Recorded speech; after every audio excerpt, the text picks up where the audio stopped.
Today we're going to start learning about exponential functions. In the past we have learned about linear functions using slope-intercept form or standard form, so now we're going to learn about exponential functions and their formulas. Go ahead and write the formula for your exponential function. It's y equals a times b to the x power. So we're going to start there. Now that is going to be the formula we're going to see a lot of different numbers in, and that is what we're going to be using a lot in this chapter. So just FYI, exponential functions are non-linear, so they're not going to be in a straight line, all right? And they will have a swooping motion, and you'll see that almost like a slide. And you guys will see that through our graphs that we will be doing in this chapter. So just keep that in mind. So the first thing we're going to do is if we can see if tables represent linear or exponential functions. So linear is when it goes up by a constant or a slope that we've learned, and then exponential is going to be a little different. Okay, so let's look at this first example. We just have to see what the pattern is between the inputs and the outputs. So my inputs, I'm seeing each time I'm going from 0 to 1 to 2 to 3, I'm adding 1 each time. And then from my y values, my outputs, I'm going down 4, okay, I'm going down 2, and then I'm going down 1. Well, I need to find some kind of other pattern here. So I'm going to now see, okay, so instead of adding or subtracting, maybe I can divide, and it looks like you can. If you divide by 2 for each way, that means that it's an exponential function. Exponential is when you're when you're multiplying or dividing each way. So let's look at the next example. So we have my x values. Okay, so we're adding 4. Let's see. Okay, we're adding 4 again, and we're adding 4. Now we have our y values. So I'm subtracting 1, subtracting 1, subtracting 1. Because we are adding or subtracting each way, this is a linear function. If we were to graph this, this would become a line. Go ahead and try the next 2 examples on your own. If you are multiplying or dividing to your next term, that's going to be an exponential function. If you are adding or subtracting, that is a linear function. Check back and see if your answers are correct. All right, so you should have gotten that the first one was linear. You are adding 1 for every input, and you're adding 2 for every output. The second problem is exponential. Although you're adding 1 for my inputs, my outputs were multiplying by 2 each time, so that is exponential. Now we're going to start evaluating the function by plugging in numbers for x, which is going to be what helps us graph eventually. So we're given this function form with some numbers plugged in, and we have to plug in a 3 for x. So I'm going to rewrite it as -2 times 5 to the 3rd power.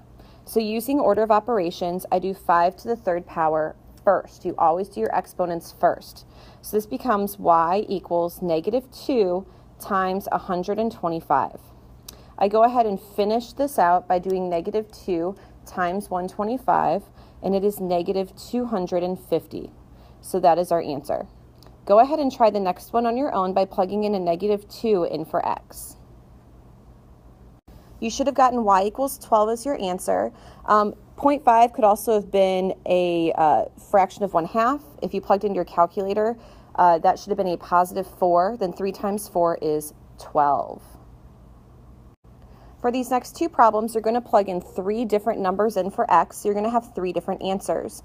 Go ahead and plug them in to solve them and see if your answers are correct. All right, this is what you should have gotten as your answers. In the first equation, number 3, you could have for the first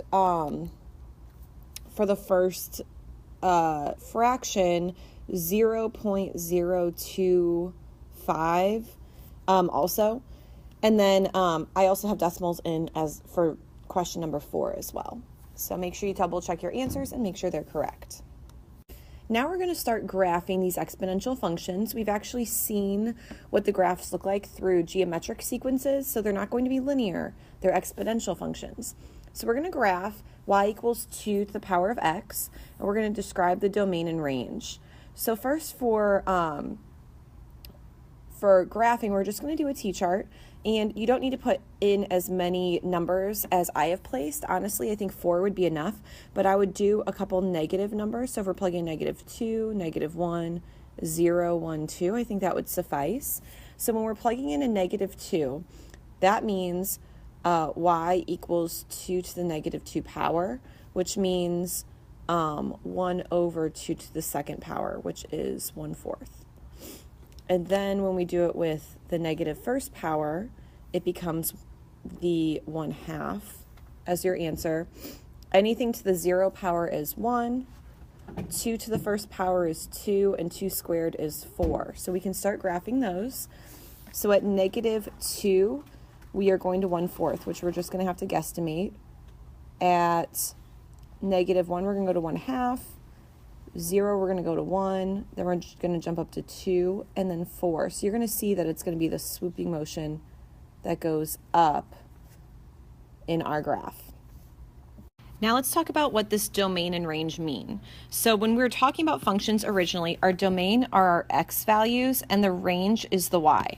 Now I don't want you to tell me, okay, so the domain's -2, -1, 0, 1, 2. We're actually going to go a step further. So our domain has to deal with our x-axis, or the left and the right of our graph. If we're looking at this graph over here, we have that it's going continuously to the left because there's an arrow pointing, and continuously up above. Okay, but it's also going to expand outward. What our domain is really telling us is how many numbers or what our area is going to be. So let me explain this a little further. The domain for this graph is all real numbers. We have that from left to right, our graph is going to completely fill up all of our negative numbers forever and positive, because that graph's going to keep extending outward. So from left to right, all numbers are going to be used in this graph. The range is the y's, the up and down. Okay, so if we're looking at that, you can already see, yes, the graphs can go up forever. That's great. However, it does not go below 0. It will not go below 0. No matter how small these fractions get, we're not going to get below 0. So our range is going to be our y values will be greater than 0, or you can write it as y is greater than 0. And so that's going to show, hey, so everything above 0 is fair game.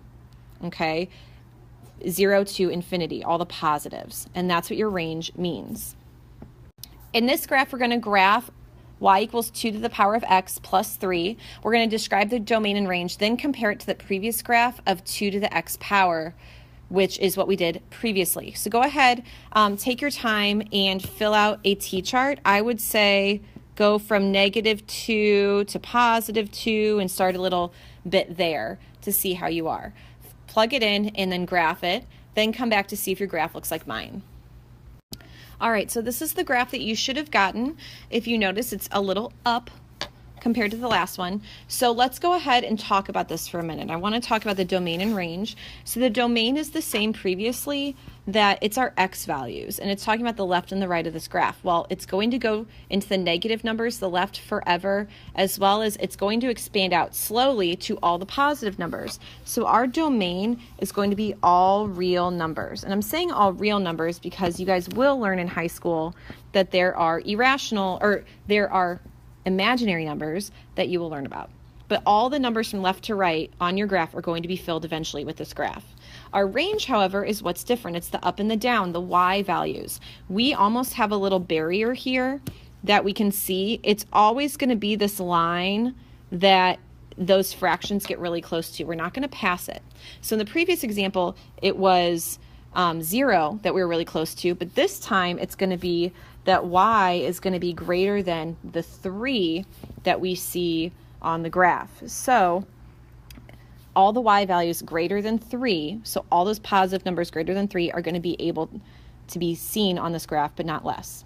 Okay, so that's our range. Now it says to compare our graph to the graph previously. Well, previously we had a graph that looked more like this down here, and then it went up. So really the only change that you guys might have noticed already is the fact that this graph translates 3 units up compared to the previous one. And you can see that through, you know, this +3. It's like a y, kind of a y-intercept, but if you're looking closely, our y-intercept is really at 4, not 3. But that is what happens. So the graph translated 3 units up. That's the comparison.